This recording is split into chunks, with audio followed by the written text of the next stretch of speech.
Du lauréat. Il est ici sur ces images magnifiques, c'est Scaletti. On est avec donc son entraîneur Jérôme Régnier. Bonsoir Jérôme, merci d'être avec nous. Bonsoir. On est tous sous le charme de Scaletti. Est-ce qu'il vous a presque étonné aujourd'hui? Je croyais que vous étiez sous le charme de Rose, c'est pour ça. Aussi. Non, en fait, le fait de revoir les images comme ça, un peu à froid, j'ai eu les frissons parce que c'est assez incroyable cette faculté d'accélération qu'il a. Moi, quand j'ai vu les temps de course des premières courses, le 1400 mètres toboggan en 1,21, je me suis dit, tiens, la piste, elle n'est pas si souple que ça et elle est plutôt roulante et galopante. Donc, je me suis un peu inquiété. J'ai vu que le prix Vento avait été disputé, je crois, 6 ou 7 secondes plus vite que l'an dernier également, alors que l'an dernier, c'était du 3,8. Là, c'était 3,9 au pénétromètre, mais les pluies étaient tombées 48 heures au préalable. Ce n'était pas des pluies toutes récentes, ça avait eu le temps de pénétrer dans le sol. On sait qu'à cette saison de l'année, le sol a besoin d'eau, l'herbe pousse très vite, et je pense que c'était très confortable pour les chevaux de galoper sur cette magnifique piste de Longchamp, et je ne pense pas qu'il y ait d'excuses pour quiconque. C'était ni trop lourd ni trop léger, c'était juste parfait, c'était des conditions optimales, et je pense qu'on a vu le meilleur cheval gagner aujourd'hui, en tout cas celui qui était le plus à même de réaliser le top de ses perfs, quoi. Jérôme, par rapport à l'an passé, est-ce que vous sentez qu'il est au même niveau, il est un peu en dessous ou il est un peu au-dessus? Qu'en pensez-vous? Moi, j'ai toujours peur que le poids des années compte et que forcément, j'arrête pas de le dire, tôt ou tard, il ira un peu moins vite. Là, pour le moment, on arrive à le conserver dans un état de forme physique et mentale exceptionnel. Je suis très content de lui cette semaine lors de ses travaux d'entretien. Mercredi, il avait réalisé un bon canter, tous les feux étaient au vert. La pluie s'annonçait en région parisienne, ce qui était indispensable, parce que jeudi matin, la piste était mesurée à 3,1. Donc, s'il n'était pas tombé ces 30 mm d'eau vendredi, ça aurait été plutôt compliqué de le présenter au départ de ce prix d'Harcourt. Donc, fort heureusement, les pluies sont tombées et ça a assoupli la piste juste comme il fallait. Alors, je vous invite à découvrir ou redécouvrir, pour ceux qui l'ont déjà regardé. Il y a eu un superbe reportage réalisé chez vous, Jérôme, avec Clélia Moncorgé. On vous suit justement le matin à l'entraînement. On a pu voir la prépa de Scaletti avec vos données. C'est vraiment passionnant. Je ne sais pas si vous avez pu voir, messieurs, le reportage, mais on note également que voilà, vous apportez un côté pas mathématique, mais voilà, vous avez des données supplémentaires qui sont importantes. Est-ce que cela, vous vous en servez également par rapport à des performances comme là aujourd'hui, après une course, après le prix d'Harcourt? Non, c'est certain que ça rajoute un peu des données chiffrées par rapport à ce qu'on peut ressentir de visuel pour ma part, et le cavalier d'entraînement le matin, on le connaît par cœur, on sait comment il est, mais c'est bien d'avoir...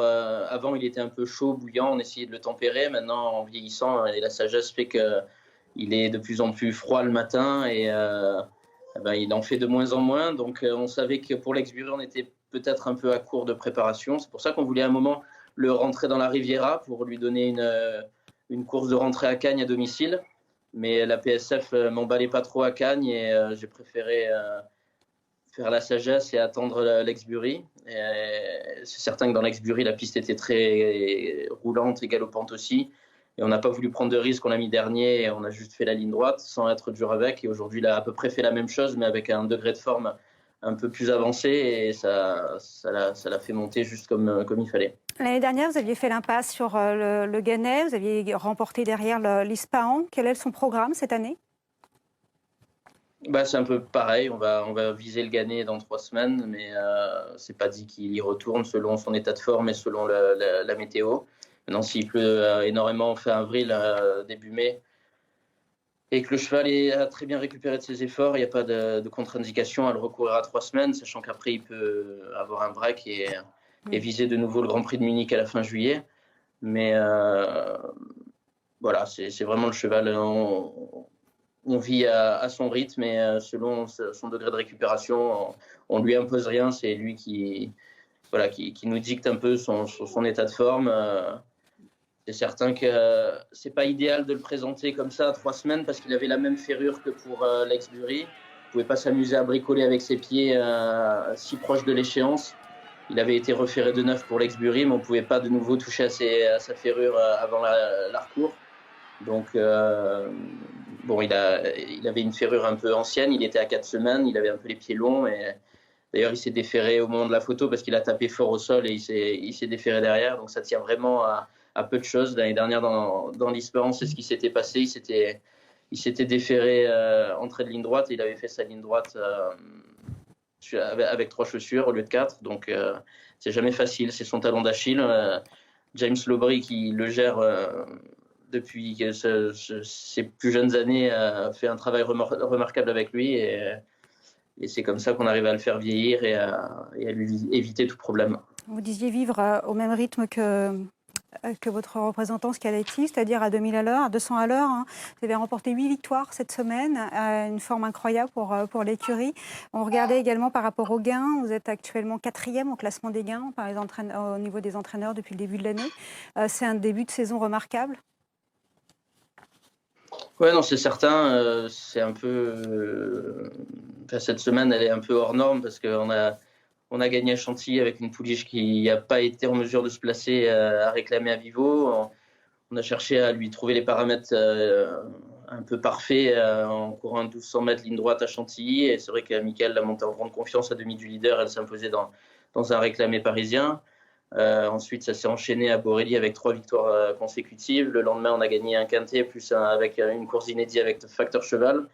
Et puis là, Salon de Provence, on a gagné avec 2 inédits également de 3 ans, qui est des pouliches qui commencent à venir avec le printemps dans leur poil et en bon état de forme. Donc on les a lancés sur de bons rails. Et là, Scaletti qui clôture cette belle semaine, c'est tout simplement incroyable. Vous avez des espoirs classiques peut-être cette année avec vos différents 3 ans? Je pensais à Mariana Chic par exemple. On a vu Facteur Cheval s'imposer pour ses débuts. Il y a des noms peut-être pour les classiques? Classique, Facteur Cheval étant hongre, ça risque d'être compliqué. On va prendre des chemins de traverse le concernant. Déjà, il va essayer de confirmer ses bons débuts dans une classe 2 à Saint-Cloud au mois de mai. Et Mariana Chic, normalement, il est envisagé pour le greffule. Donc on verra. Pas trop de grimaces. On verra la suite. Merci. Donc, ouais, on verra si on peut faire greffule et Jockey Club. Donc, c'est un peu le plan.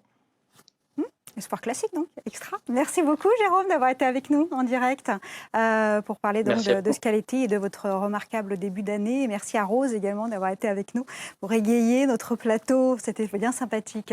On revient sur cette journée sur l'hippodrome de Longchamp. Outre